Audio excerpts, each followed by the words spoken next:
Great. I think it may be useful to have a quick hello with everybody on the phone, just a brief background of where you're from and what your interest is in Zero Trust. Would that be okay with everybody? Certainly. Okay. Well, Dennis, thanks for being so rosy. I'll let you go first.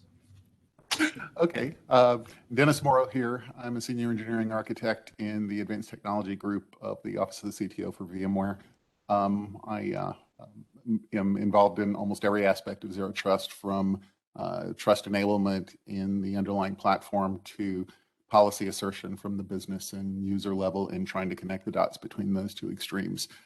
In that, I'm very, very interested in tracking how we take the definitions, the regulatory requirements, the contract requirements as they come from OMB, and turn them into something that's effective in aligning portfolios we do for value and what we do to the ecosystem. That's it. Thank you, Dennis. Let me go down the list. Jason, would you like to be next? Sure. So my name is Jason Keenahan. So I work at IBM as part of IBM Security on the product management leadership team, and I have a specific focus around our Zero Trust strategy. So it's an area that I've been, working in and looking at pretty deeply over the last 12 to 15 months.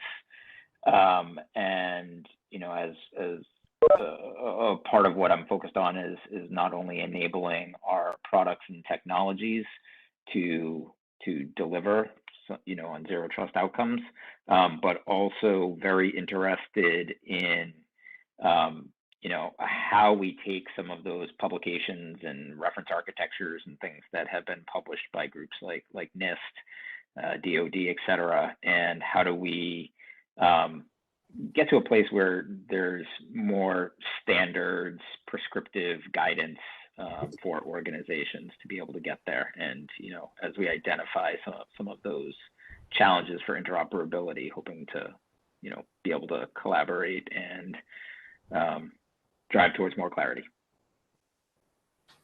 Thank you, Jason. Maggie, would you like to go next? Sure, Russ. I'm Maggie McAlpine. I'm Sam Curry's Chief of Staff, basically here to provide support for him. I'm also outside for a reason. Thank you. Would you like to introduce yourself to the group? What did you call out there?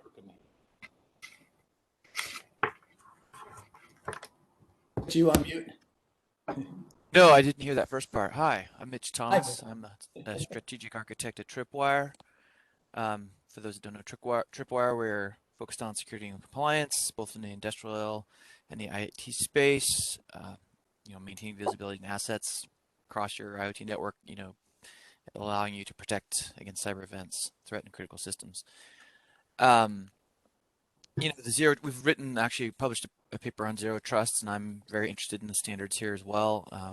Tripwire we see ourselves as a key player in the ecosystem. It would be a part of a Zero Trust architecture. I'll leave it at that. Thank you very much, Mitch. I appreciate that. Did you call me there? Yeah, Sam. Yeah. So my name is Sam Curry.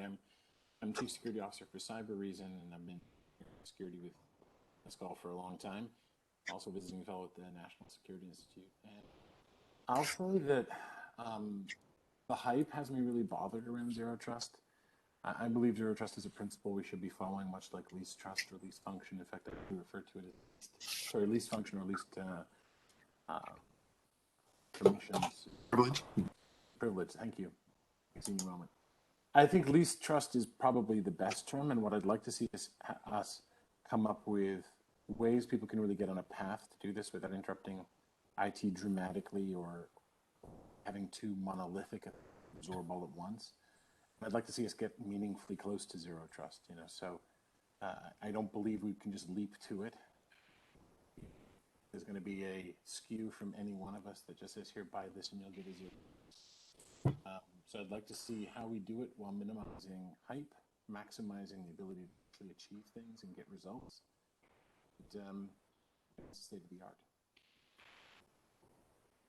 Yeah, I imagine, Sam, it's going to be a balance between the difficulty of the implementation and and you don't want to get too intrusive on the one side, but being granular on the other. Huh? Exactly, exactly. You know, I think if we can give people meaningful guidance how to take down chunks of unnecessary trust. Yeah, I like your strategy. That's a great idea. Thank you for that, Sam. Susan, you want to go next?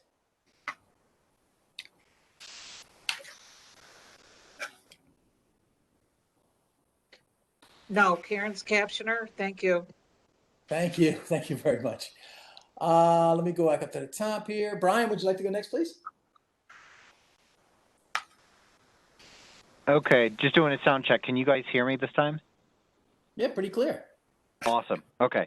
There's two mutes that I have to click. So awesome. So I'm Brian Salk. I work for the National Security Agency. I'm an enterprise architect and subject matter expertise in the area of cybersecurity.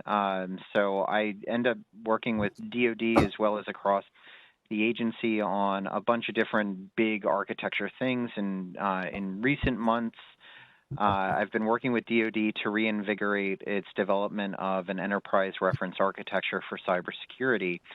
And one of the big goals that has been defined is bringing some of the zero trust stuff into that security architecture. And so we've been trying to answer the question of, well, what exactly does that mean? What does that look like? And how does that turn into meaningful guidance that the Department of Defense can then begin to execute and move out on? And so I more or less work on how to level set everyone so that they understand that zero trust is not a let's do a little bit here, let's buy something off the shelf, and we call it zero trust architecture. You know, I facetiously refer to that as, you know, half-assing part of the problem. And zero trust is really, you have to whole-ass the problem. You have to look at your enterprise very comprehensively. You need to think about, you know, what is the actual system that you're dealing with? What are the, you know, internals of it? So the system isn't necessarily the big honking thing that you can wrap your arms around, you can hit a power button on, and that's your system.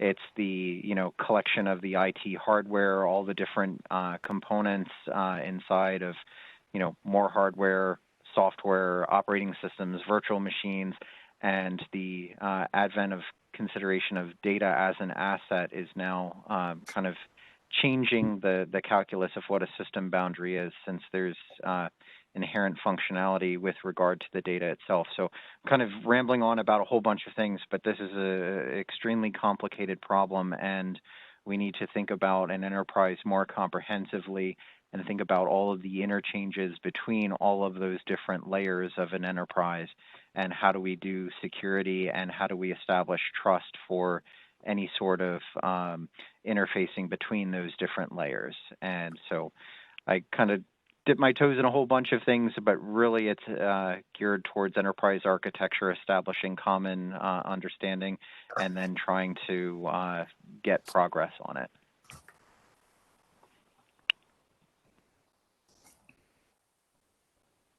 Okay, thank you, Brian. Thanks for that. David Kemp, would you like to be next? Sure. Yeah, 2 or 3 reorganizations ago, I worked with Brian in the Enterprise Architecture Office.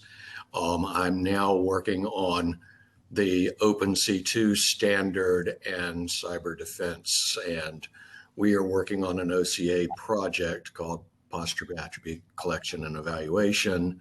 But I'm here mostly as a fly on the wall to keep the pulse of zero trust, but probably not contribute a lot to it.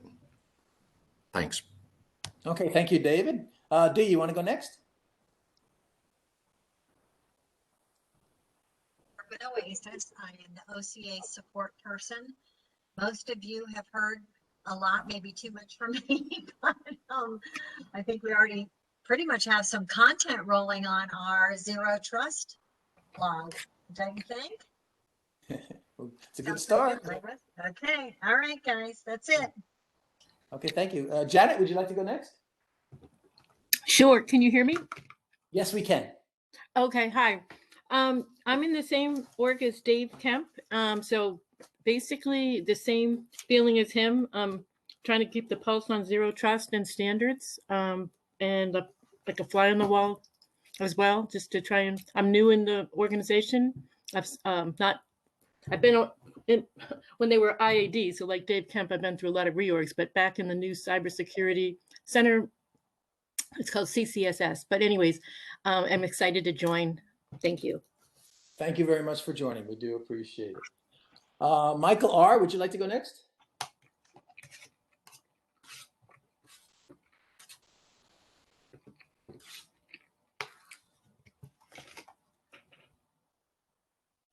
Michael R., are you there? Or you maybe stepped out for a minute. There he is. Here he comes. I can see him. I saw him move.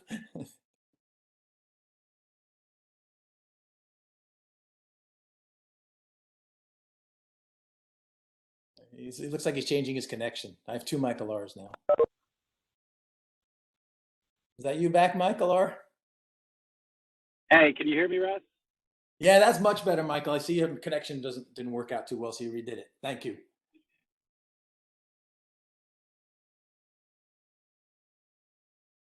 To say a couple words, Michael, introduce yourself. Oh, I'm sorry. So I didn't realize I was still doing introduction. Hey, so I'm Michael Rosa. I'm from the NSA. I work alongside Dave Kemp, primarily focused on OpenC2, as well as working on security automation standards. And part of the effort that we've been doing in relation to OCA is focused on PACE, which is the posture assessment work. Yeah, I'll leave it at that. And I apologize. My audio connection's kind of been going in and out, and I've been in and out of losing connection for some reason. Fair enough. Yeah. What would we do without technology, Michael? Kay Staley, I think you're the last. I think I've got everybody. You're the last one. Kay, would you like to introduce yourself?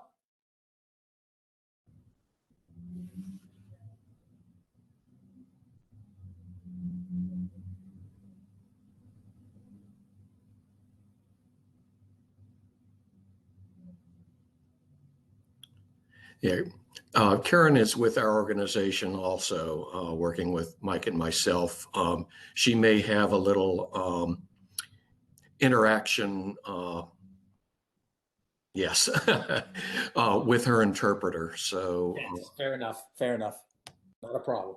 Not a problem. Thank you very much. Appreciate that, Dave. I hope I didn't. I went down the roll call, and the roll call kept moving, so I may have missed somebody. Did I get everybody? Hopefully. I think I did. Well, again, thanks everybody for just a quick introduction. I think it's just been helpful. We know who's sitting around the table, and I'm glad that David, you've got a large team here. That's awesome. So I do appreciate that. So as we discussed at the beginning here, it's great. Everybody's got some points of view. That's what we're looking for here. I do think some of you touched on some of the things I worry about on zero. It is a comprehensive framework. It hits a lot of things. I do worry about the complexity of that on the one hand, but let's do something that moves the ball forward on the other. And some of us were talking about that during the pre-meeting, but I think should be a really good discussion. So what I want to do now is I'm going to share the document. I sent out a PowerPoint. I know that wasn't the best format, but that's all I had at the time. I want to share that with the team here, and Brian and I just kind of wanted to walk through a little bit of that to start some discussion. That's what it's intended to be, so we can get a little bit more into the topic. We did pick a couple of references we thought were appropriate. You should see my screen, hopefully, which shows the PowerPoint document. We do. Thank you. Yeah, the two references we did call out was the DoD document and the NIST. The 800 publication. I thought those were really good ones. There are a lot of other ones out there, and I think when Dennis, you share your stuff, you have a little more comprehensive than we did. But we thought we'd at least start with pointing to the documents that we're looking at to start us off and frame the conversation. And I think we may bring a couple more. I have looked at several others. I'm sure, Dennis, you mentioned that as well. Some of them are just more marketing oriented, I want to say. They really don't help me understand what's being looked for in terms of this kind of framework, or I didn't get a good feel of other than what I call security hygiene. Yeah, it makes sense to do X, Y, and Z. I didn't get a really good feeling that that I had anything that was more interesting to share. So we just start with this, with these documents. So the way I was going to proceed on this was I'm going to walk through a little bit. You will see we bolded a couple of statements, and Brian and I kind of talk a little bit to those bolding statements. The reason I picked them was because they did kind of point back to OCA, right? And what we're trying to do with our charter and our objectives of better interoperation, better collaboration across the systems. Zero trust is, really one great area to say, if we have better, collaboration across different systems, and as Brian said, even the hardware, maybe zero trust could be achievable versus today's very difficult understanding of the posture of your security in an environment where you've got thousands of endpoints and lots of network segmentations and lots of apps and data all over the place. So, the hard thing that I'm going to see here is, how do we get our hands around such a big domain? So I think, one of the things that I saw that, and I'll just take you guys through the charts that we put together. And again, these are words I just cut and pasted. I was trying to do my homework for this session and drill into some specifics. And as I was doing it, words leaped out on these pages that, reminded me of the OCA mission. And in this case, obviously, designing a simpler and a more secure architecture. Well, that sounds like what we're after. It's interesting that zero trust requires that kind of approach. I mean, I think that's good for any type of security approach, just to have it simpler. And provide a more secure environment. Those are good objectives. Achieving them is a little bit more challenging. But then anyway, that leaped out to me first as some lines with CA. Anybody have any comments on this first page? Makes sense. Yeah, it's pretty straightforward, right? Pretty straightforward. So I'll go to the next one. Then the level set section, which I found interesting on the level set, is the conversation here along the lines of trying to prevent malicious personas from accessing critical assets. I'll underscore malicious personas. It doesn't necessarily mean an unknown person. It could be a compromised person. It could be a program versus a real user. And I do know there's some discussion that some of us are having on what a user is, and I think that's a good conversation to round out, because we are, I think, talking about just not only end users, but identities that are used on behalf of programs and automation. I think those are going to be fair game. So that's something I think of when I see the level set. And then obviously the last line of OCA, the integrated vendor suites of products rather than individuals. I think the will assist in reducing cost and risk. I think we should hold that dear as we do our work to show proof points that showing an integrated set of solutions does achieve these value propositions of reduced cost and risk. All of us that are in the environment understand that, but quantifying that and showing people that that is a better method than the a la carte method that people are using for security will lead you to reducing cost and risk. So I think that's important, that bold statement. It's something we should think about often and call it out as we're looking at some of these concepts and how in OCA we can achieve those two value propositions. So let me stop there and see if there's any comments.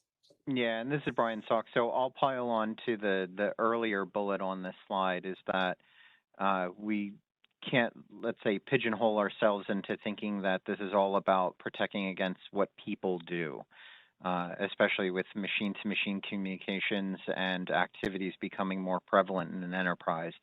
The ability to run analytics, to process and transform data, right? There's the chance for bad stuff to happen there. So we want to make sure that there's security. We have, malicious activities in the form of things that do like port scanning and all. So how do we establish trust surrounding the enterprise, knowing that there's automated processes attempting to do surveillance or identifying areas that can be compromised? So it's good to think not so much about personas, but just any sort of entity that may attempt to interact with an environment or a system.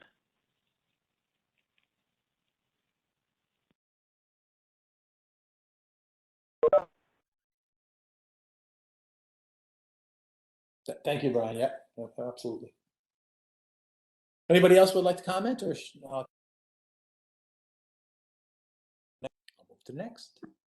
All right, the next one was related to modernizing the enterprise to address gaps and seams. And I know a lot of this comes up in the context of cloud computing and the evolution of that. But here, I did see capabilities developed in silos have inevitably resulted in disconnects and gaps. Yep, well, I can understand that. And again, this is kind of up of our line of the OCA, right, of trying to create to eliminate those silo communication.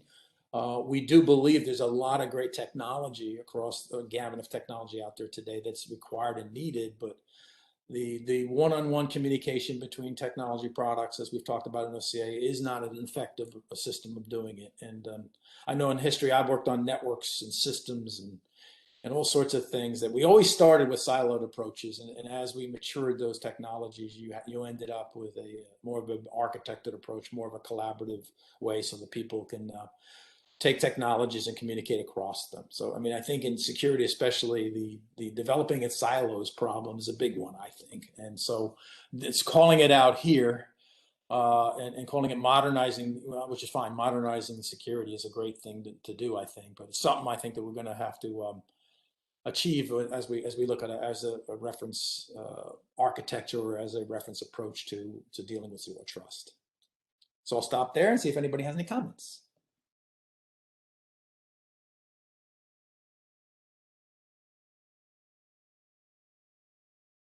Okay. Okay, here's one of my favorite charts. Simplifying security architecture. I think you can say this about a lot of the different efforts that have gone on. I kind of read a lot of XDR lately. It said the same kind of stuff. But basically, the more fragmented it is, the more complicated it is. That's just obvious. That's true. So, this is, again, one of those things that as we move forward, looking at ways to show how we can bring together the information technology and therefore improve the cybersecurity in the environment is I think, something that's right up our alley in OCA. So I'll stop there and see if there's any other comments. This is an essential observation. Really have to focus that this is a prime objective. Yeah. Dennis. All right, produce consistent policy. I was talking to some of you about policy. I mean, my experience in security, policy is probably one of the most important things that is done. It's probably one of the most error-prone or least understood things that I've seen. Be it identity and access management policy, be it data security policy, be it application security policy. I've been in all of those environments, and the hardest thing is creating security policy. Further, which I find interesting, which is policies. Which to me, I scratch my head saying, "Oh, I'm all for that," but given the state of the art of security, okay, I'd like to see how that's going to work. I think it's a great goal and objective, and maybe we can come up with some ideas as we snap together different components of the framework of zero security. Maybe we can come up with some ideas on automating certain things that ought to be there. For example, if you've got data that's PCI data, there should be certain things that automatically get set in a policy, or certain things that get monitored closer because of that type of information. So those kind of things, I think that would be interesting for us to talk about, and that's certainly much needed. We always get discussions about what's the best practices for a lot of things. You also, as we know, in many companies, there's a lot of turnover in the security personnel. So those that are experts at it yesterday are gone tomorrow. And the people that are left don't understand what the policies were or, what the best practices are. So it's a retraining effort to get them up there. But I do find that, security policies in particular and automating them even better are going to be challenges that are, we should think of, take a look at how can we approach those to make them happen. How do we at least start building those kinds of technologies? So again, I'll stop there and see if there's any comments.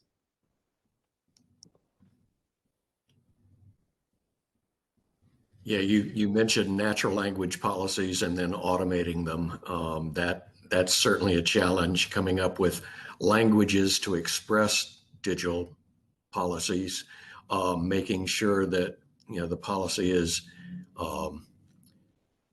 agile, not fossilized at one point. Those are all challenges that we've come across in the past. Yeah, David, I completely understand that. Yeah, absolutely. Okay, I'll go to the next one. Optimize data management operations. And this is interesting, the focus on data management here. And I know there's some networking segmentation kind of conversation in some of this zero trust I've read. But I do think it's interesting, the structured and tagged data. Anybody that's had experience, like I've been in the DLP, where you kind of needed this to find out where all your valuable data was. And that was a struggle, to be honest with you, to tag the data properly. So you can understand as it moves around from a document to a database to a data structure somewhere or in multiple places in an enterprise. It was great to have the tag data, challenge to create it and to have it relevant and to have it current. Back to your point, David, is tough. But I get it. I mean, I think this is a good point that we ought to think about in terms of the, not understanding the data will, I think, definitely affect the zero trust policy.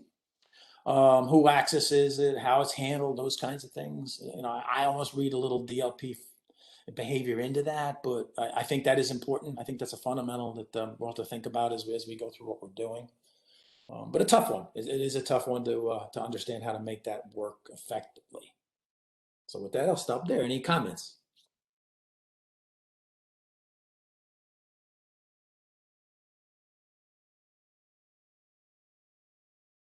Okay, trucking on. I didn't have any comments on this one, providing dynamic credentialing and authorization. This again talks about persona-based identities, which Brian, you commented on previously. I know that a lot of base security is two-factor authentication. That's fine. That's all good. That helps a little bit with controlling the identities and their access control point. But one of the challenges I know that we're going to probably end up with zero trust, especially, is just because you have some access for information doesn't mean you always have that access in all conditions. And the simplest case I can give you is I'm on a non-secure, non-VPN line, but I can log into my corporate company and do things. Right? You probably don't want me pulling, really important information from the corporation, which I can get access to when I'm in that kind of environment, as an example, and making that, quote unquote, dynamic.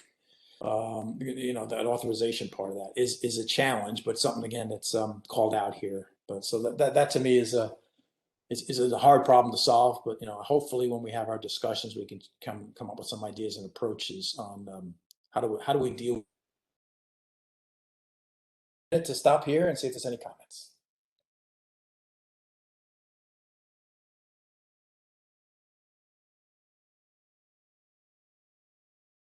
Okay. So the next one I drew up is I'm going to skip the next chart. It's the goals, but I'm going to show you. I thought these pictures were awesome, and they came out of the document. And there's two of them I like. This is one of them, and the next one's even better. And the reason I like this is it talks about some of the complexity that I was mentioning, right? About the authentication, authorization of the different entities, I'll call them. That are involved in a typical IT connection and a typical IT conversation. And I think this does a nice job organizing that. I think they did a nice taxonomy here on places where we've got to, worry about authentication and authorization across the different, quote unquote, silos, as if you will, of the environment. So the DoD, I think, did a nice job laying this out. I think we could use this as we discuss zero trust. But anybody have any comments on this particular type of capacity across the silos chart?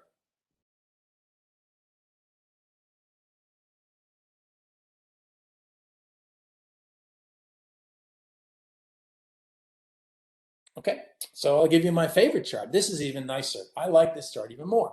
Now, why I like this chart is it's got flows on the bottom. I love flows. I think that there's some things in here I think we can think about in terms of, as we discussed, there's multiple pillars in here. And if we're thinking about collaboration, a connection of all these different pillars, those nice little lines on the bottom to me indicate there are opportunities for us to define, those feeds and supports for visibility and analytics, whatever the heck they are. And wouldn't it be nice to define those so we can collect them? Collecting them can allow us then to do analytics and analyze them and advise the user on what we're seeing.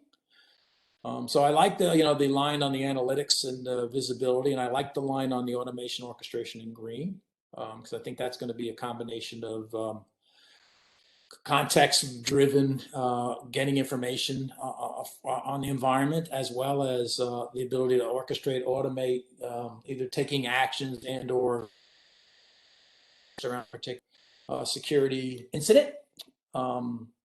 The encryption line, I don't think there's much where we're going to do. I mean, encryption obviously across the environment will help secure it all. I don't think it'll play as much in the stuff we're going to do here on Zero Trust, just assuming, of course, that there is encryption and there should be encryption. But the telemetry-based access control, that's, again, the example I thought of as an example was, again, I'm in a non-VPN coffee shop doing something, so the access control ought to be tempered, or I'm in somebody's in my network that's a guest contractor, and they're coming in. Sometimes they're in the office, or they're inside my network, and sometimes they're not. Or even in remote employees, thanks to COVID. Sometimes they're in the employer, sometimes they're not. And that not only goes for the access of the user, but nowadays the applications can be on either side, the data can be on either side, and so forth. So I think that blue line at the bottom is going to be very interesting as well. So the way I look at this diagram is this is maybe an opportunity that we can start thinking about from an OCA point of view. How would we approach this? And my thought would be, let's define some of these data flows. And for our friends at OpenC2, I see an opportunity here as well for the collection and or the command control across Zero Trust pillars that's consistent, to allow us to reach back out to the pillars to secure a Zero Trust environment. So just my thoughts, just looking at these arrows, to me made me think about things we could do to start with to collaborate and orchestrate and encourage the collaboration across all these different environments. So let me stop there and welcome comments. Yeah, I think that's a good point, Russ. I think the arrows on the bottom show the intent of what could be done and how context can flow across, but the codifying exactly how that can be done, I think, will be a good discussion for us.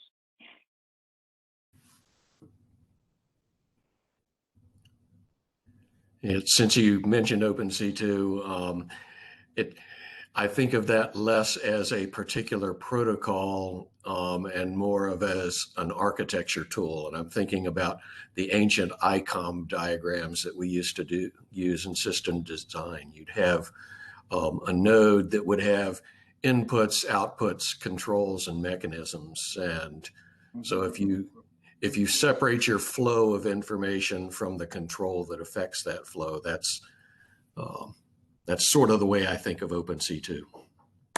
Yes, yeah, I think I've seen some of those diagrams. They're in columns, aren't they? Yeah. Okay. Okay, that sounds good. Yeah, I'm just thinking, the way I was thinking, David, is these nice boxes called authentication over user device. They're in multiple places, and it would be nice if they were meant the same thing, or we could make sure that the data we needed for Zero Trust was consistent.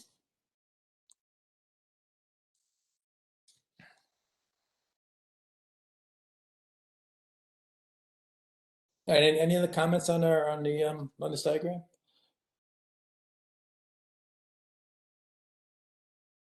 Okay, and then the other one that's also very interesting is this one here.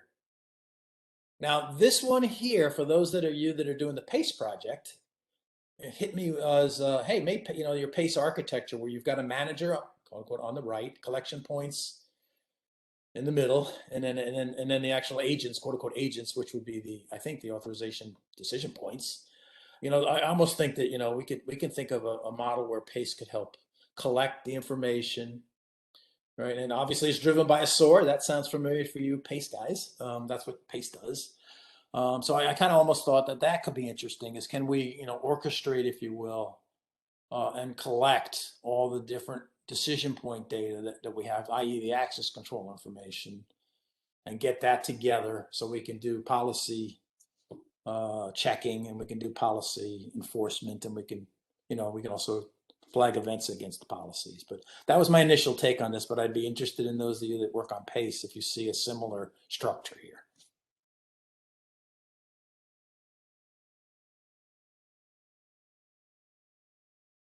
I think this architecture makes things concrete enough that you can see where PACE fits, but you can also see those policy enforcement points and how they have a very different sort of perspective of the enforcement points in the two places where you see them located, and the magic that has to happen in that thing called policy engine in the yellow box in mapping the customer's specification of a zero trust policy to what that means and mapping it to all the technologies that are in the underpinnings below that. We've seen a couple of examples of attempts to implement it in OPA and things like that, but that is the place that has the least specificity, concrete guidance, and prescription, sort of the movement from the user specification of zero trust policy to what does that mean in the enforcement point technologies and platforms that we have below that. Yeah, thanks, Dennis. Yeah, I agree.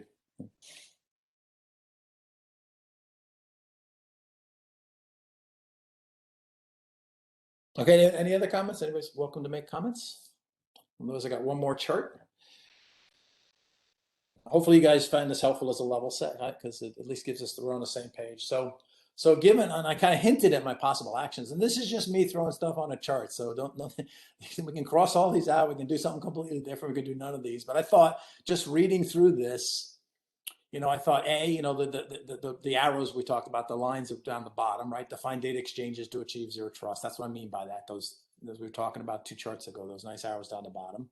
PACE to collect zero trust status from the enforcement points I just mentioned. Different pillars, and then we probably want to make that somewhat consistent, and be able to collect that easily. Wouldn't it be great, for example, to just query the whole infrastructure with one query, and all of the different pillars we report back on it as an example? And we do have some technology in OCA that can help us there. And then analytics, risk scoring on top of the SIM for behavior analytics. We saw that in this chart here, and it was here. Analytics is over here. Right. Although I do find analytics in all this area, but they kind of called it out over here on the right. So it struck me as it sat on near the SIM and the SOAR over here that there's something there that, and we probably want to look into a little more, that can provide ideas and capabilities. Now, the Cacao group is what I was thinking of. Maybe a good place to talk to those guys in terms of helping us with run books and automated kind of scripts that we can use here to help with that. But that to me is going to be a challenge, that blue box in the middle, I think. Anyway, these are the thoughts initially on possible actions. Comments? Yeah, this is Sam speaking. Your mention of SIM made me think about this. I've been working on a indicator of behavior working group with Oasis, which is trying to effectively extract actions and activities as an utility source and have a query language for it. So you can effectively describe what behaviors are being done. I don't mean anomaly detection, I don't mean correlations or even data structures, but actually how do you describe, call it, for lack of a better term, TTPs and candidates for TTPs. I think that's something that would be really important to be able to instrument here. It could make things like EDR and XDR and wherever they may lead for future technologies very difficult. Yeah, thanks, Sam. That makes a lot of sense. Absolutely, because in this environment, especially the amount of places we're getting this data from is going to help us, I think, indicate some unusual behaviors across the pillars. I think you won't see it in the pillar, but you may see it across them. And yeah, as you discussed, being able to have an indicator of behavior saying, I'm seeing some things here that look like we've got an incident that's compromising our zero trust environment. DLL was loaded and then outbound connection and then file downloaded and change of privilege. Like that kind of sequence of actions or activities is the sort of thing we still need to track in a world where there's priori entitlement or necessary glue among things. Good point. Any other comments? These actions, possible actions, what sound like a good set of next steps that we could go after as a group. Just think of that. You don't have to answer that right now. I'll ask you to answer that as via email later, just to mull it over a bit. But I do kind of want to, as the next work group, trying to target a few things that we should think about, and then pick one to start working on a little bit. See if we can work it to have something that's achievable, something that moves us forward. And so that was my intent of putting those actions together. Okay, so that's all the charts I have. Dennis, do you want to spend a few minutes talking about the ones you sent me? You want to share your presentation, which I think is very valuable to see. Sure. In fact, if you want to, you can distribute it to the mail list. While there is a copyright statement on there, it's only about the design graphics in the background, not about any of the content, which is shamelessly borrowed from NIST and NSA and CISA and all of those folks. Oh, good. So I'm okay to send it to the group? I'll do that right now. Absolutely. Thank you, Dennis. Put it out. Take control of the screen if you'd like. Can you see that? Yes. And does it say Zero Trust? Am I sharing the right window? Yes, it says Zero Trust. Yeah, that's your presentation. Good. So I'll rip through this from an organizational level only, not to the individual file levels, with a couple of exceptions. This is just my imperfect attempt to communicate some of the very same things that Russ was addressing, in trying to drive the ambiguity and the perception folks have when they hear the word Zero Trust, and turn it into things like an equivalent for least privilege, or a reduction to advanced authentication, or any number of the other oversimplifications that you may run into in discussions around this. To do that, I kind of organized it this way. So this is an example of what I did to try to do this. It's not an indication that's the only way by any stretch of the imagination, but I wanted to give folks a reason to listen. So I wanted to describe what the problem was that Zero Trust tries to solve, separately how it works, and then begin talking about the technologies and the other stuff that's behind the scenes. To talk a little bit about the timeline and what the motivations are, where the standards are now in terms of reference architectures, the stuff that's readily available, and so can normalize how people talk about things and what those terms they use mean, that sort of thing, how it's being extended now. And then, of course, an emphasis that this is not just a U.S. domestic initiative. While the executive order that put real teeth behind Zero Trust started things off in an interesting way. In November, we're going to have the EU NIS2 initiative and parliamentary votes there, and the number 7 ENISA priority, I believe it is Zero Trust architectures and application to EU objectives around security. The NCSC in the UK has already published their Zero Trust architecture guidelines, which directly reflect the exact same definitional stuff you find in 800-207 from NIST, and the precursor work that was done together. So lots of stuff there. This is the kind of argument that I made to first give folks a reason to listen, separately talk about what the details are in concrete terms, and then separately talk about where it's headed and its likely impact with respect to urgency of doing something to understand it and understand where it fits. In no place here do I make the assumption that Zero Trust fits everywhere. It doesn't. It probably, for perpetually into the future, has to coexist with other policy structuring mechanisms because it has some restrictions that are pretty intended to address some pretty fundamental challenges. One of those challenges is a supply chain attack, and the assumption of compromise that pre-exists in that circumstance. Zero Trust brings a focus to containment as much as protection of the components that are in the environment, without any presumption that they're necessarily okay and good to go and completely trustworthy at the point that you start operating, because the compromise can happen from the inside out, as we see so frequently. It also focused and got an executive order specifically because of the unprecedented success of ransomware attacks and their spread across environments. Both of these sort of instances made it crystal clear that what we were doing wasn't working well enough, and there needed to be some fundamental change. And I think that's why the executive order was so intrusive, so cross-cutting, and so comprehensive in its call for change, and getting recommendations from folks who were stepping up to precisely doing that. The Zero Trust approach, in leaning on compartmentalization, attempts to essentially say, we know we're not going to make perfect parts. Some of them will be compromised in the supply chain. The challenge is to have resilient systems that could continually to operate in a way that you can trust, despite the fact that exploit occurs. And in that requires the very compartmentalization that you begin to see in zero trust and the very granular enforcement and continuous enforcement of policy at the boundaries of those granular compartments. I tried to boil it down to some simple diagrams to make conversations going forward pretty easy. This is an example of what happens with reconnaissance and lateral movement post-detonation inside of an environment that has no compartmentalization, and then what compartmentalization might do. But a clear understanding as well is that perfect compartmentalization is absolutely pointless. You get completely isolated parts that do nothing of value. So there's a need to open up the watertight doors under selected circumstances, and that is that granular policy enforcement on the logical boundary of the objects in a zero trust enterprise. And it's got lots of dimensions to it. As Sam said, there's least privilege, there's least functionality, and there's also an awful lot of reinforcing comprehensive set of security brought to bear at that policy enforcement boundary. And that means that our security portfolios have to be able to be focused on simple things we understand, we know how they behave, and we know what to do about them when they don't. And that's what gets you that sort of coherence around policy as it goes forward. But it does advocate lots of small parts that make up systems and lots of telemetry points. And so we've got to address the problem of what do we do with all these enforcement points and all that policy that's got to be generated.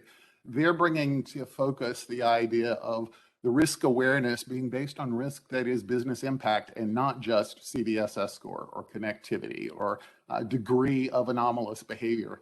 In all of those circumstances, connecting to the so what factors, the things that let you do triage on what will be a very large number of alerts when an attack occurs against a granularly segmented environment with lots of policy enforcement points.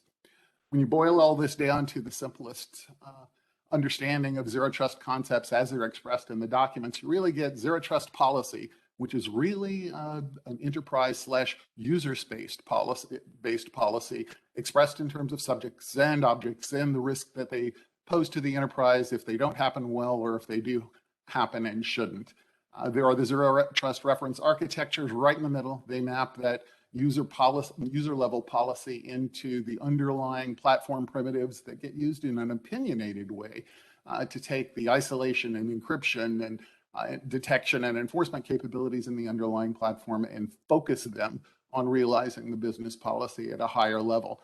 But in that, what falls out is some trust anchors that are interesting. You got a trust anchor around the user, knowing their behavior, the qualification, the asset they're using, in order to say something very broad spectrum about them and whether you should continue to trust them on a per transaction basis. But at the very same time, you get a platform trust anchor as well that tells you an awful lot about sort of its attestations if you don't own it, and if you do own it, then its integrity. And then there's the application trust anchor, which is treated orthogonally. You'll note in the Defense Department reference architecture that call out to the DevSecOps pipeline. Zero trust isn't realized independent of the development pipeline and the ability to understand how well developed were the applications, and should you, as a consequence of their testedness and the evidence you have as a reason to continue using them, that becomes part of the policy enforcement at runtime. So there needs to be a way to communicate context developed in development to policy enforcement at runtime in some interesting ways.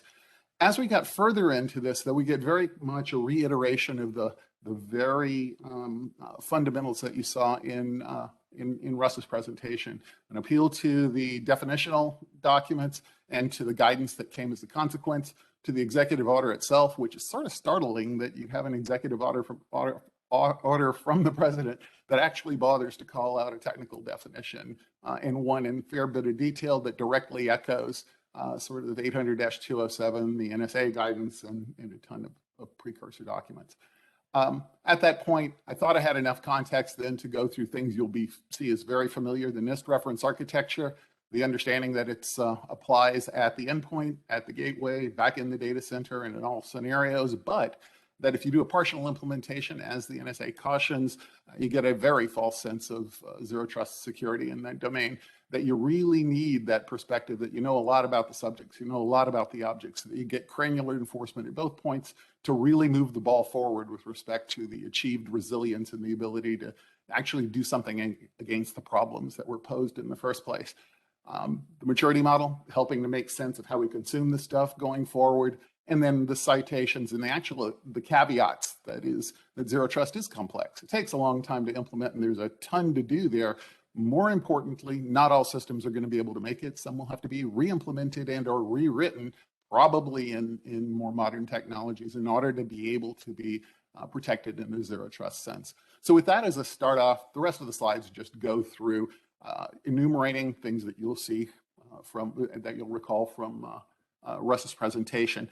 If you would, take a chance to hop through these. I'll do a version of this deck that captures the speaker notes, so you know what I would say if I was there to say something about these. And just use it as a starting point and something to criticize, jumpstart conversations, and maybe improve. And anything I can do to help with doing that, just let me know. Russ, back to you. Yes, excellent.